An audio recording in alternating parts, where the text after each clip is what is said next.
आज हम लोग डिटेल डिस्कशन करने वाले हैं कि कैसे होमो सेपियंस ने अपने आप को मॉडर्न पीरियड तक सरवाइव किया।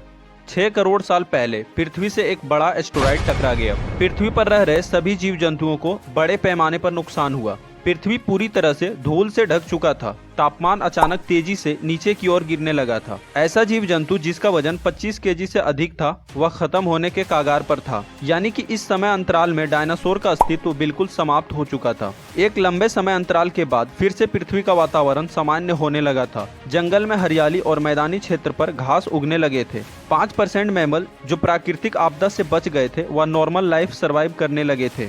ऑथर युवल नोआ हरारी अपने बुक सेपियंस में बताते हैं कि होमो सेपियंस यानी मानव जाति का विकास आज से लगभग 3 लाख साल पहले हुआ है। इस समय ईस्ट अफ्रीका में ईस्ट की एक जाति ऑस्ट्रेलियोपैथेकस पाया जाता था। और भी अलग अलग जगहों पर विभिन्न प्रकार की प्रजातियां पाई जाती थी, जैसे कि यूरोप और एशिया में होमो नेएंडर प्रजाति मौजूद था। इस समय पृथ्वी के जलवायु में बहुत बड़ा बदलाव आया था। जंगल हरा भरा होने लगा था और पेड़ पर फल आने लगे थे। पैथेकर्स हमेशा पेड़ पर रहते थे, लेकिन एक डाली से दूसरे डाली पर छलांग लगाना इनके लिए बहुत मुश्किल था, इसलिए पेड़ की डाली पर खड़ा होकर चलते थे। धीरे धीरे जलवायु में एक बहुत बड़ा बदलाव आया, जिसका परिणाम ये सारी प्रजातियों का ट्रांसफॉर्मेशन होने लगा। कुछ प्रजातियां गोरिल्ला और चिंपैंजी में बदल गए तो कुछ होमो सेपियंस में। दरअसल होमो सेपियंस मानव प्रजाति का ही एक साइंटिफिक नेम है। इस समय पृथ्वी पर विशाल और खूंखार जानवर का डर रहता था। होमो सेपियंस इस टाइम पीरियड में बहुत कमजोर हुआ करता था। इसके बावजूद भी होमो सेपियंस ने सरवाइव किया। इसके पीछे जनरली 2 रीजन है। पहला, रिप्लेसमेंट थ्योरी। इसके अकॉर्डिंग होमो सेपियंस को जब भी भूख लगता था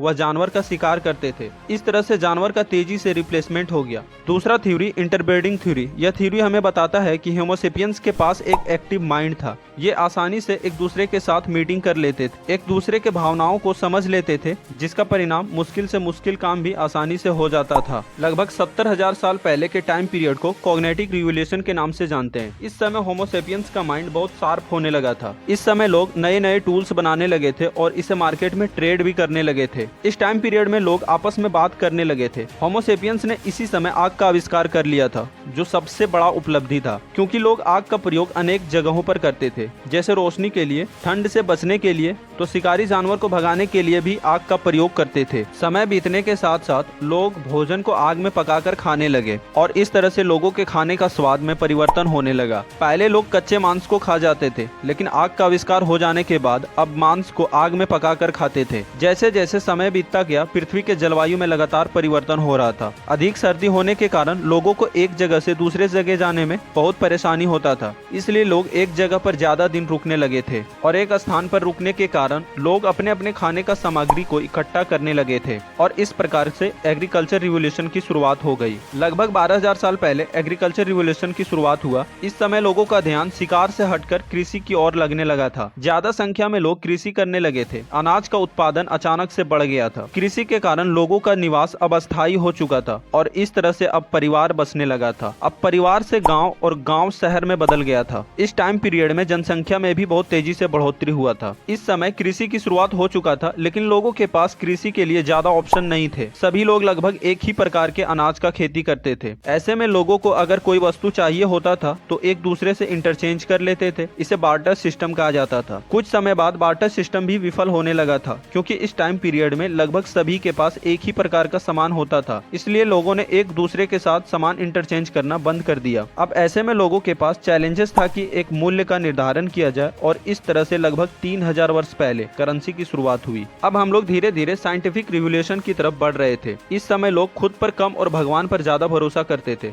अंधविश्वास का सीमा चरम पर था। ऐसे में साइंटिफिक रिवोल्यूशन ने दस्तक दिया। यह समय मानव इतिहास का सबसे महत्वपूर्ण काल माना जाता था, क्योंकि इस समय नए नए एक्सपेरिमेंट हो रहे थे। साइंस और एस्ट्रोनॉमी के फील्ड में नए नए इनोवेशन हो रहे थे। पहले शिशु मृत्यु दर बहुत अधिक हुआ करता था, लेकिन मेडिसिन बनने के बाद शिशु मृत्यु दर धीरे धीरे कम होने लगा। अब लोगों का साइंस के ऊपर और खुद के ऊपर विश्वास बढ़ने लगा था। लाखों साल का यात्रा करके मनुष्य 19वीं सदी में पहुंच गया था, जिसे कैपिटलिज्म एम्पायर के लिए जाना जाता था। 19वीं सदी के अंत तक दुनिया का लगभग आधा हिस्सा यूरोप के कब्जे में था। हालांकि आज सभी देश यूरोप के चुंगल से मुक्त है, लेकिन आज भी हमारे ऊपर यूरोपियन कल्चर का बहुत गहरा प्रभाव देखने को मिलता है। आज जिसे हम आधुनिक समाज के नाम से जानते हैं, दरअसल यह यूरोपियन समाज का ही प्रभाव है। 3 लाख साल पहले होमो सेपियंस ने पृथ्वी पर अपना पहला कदम रखा था, लेकिन मनुष्य ने इस 3 लाख वर्ष के सफर में चांद चांद और मंगल ग्रह पर भी अपना कदम रख लिया है। ऑथर ने भविष्य की चर्चा करते हुए कहा है कि मनुष्य अपने बायोलॉजिकल लिमिट को क्रॉस करके एक नई स्पेसीज बन जाएगी। वैज्ञानिक लगातार प्रयास कर रहे हैं कि लोगों का उम्र कैसे बढ़ाया जाए। इसके लिए चींटी और चूहों पर लगातार एक्सपेरिमेंट्स किया जा रहा है। कुल मिलाकर इंसान अमर होना चाहता है। जिस दिन इंसान को अमर होने का सीक्रेट पता चल जाएगा,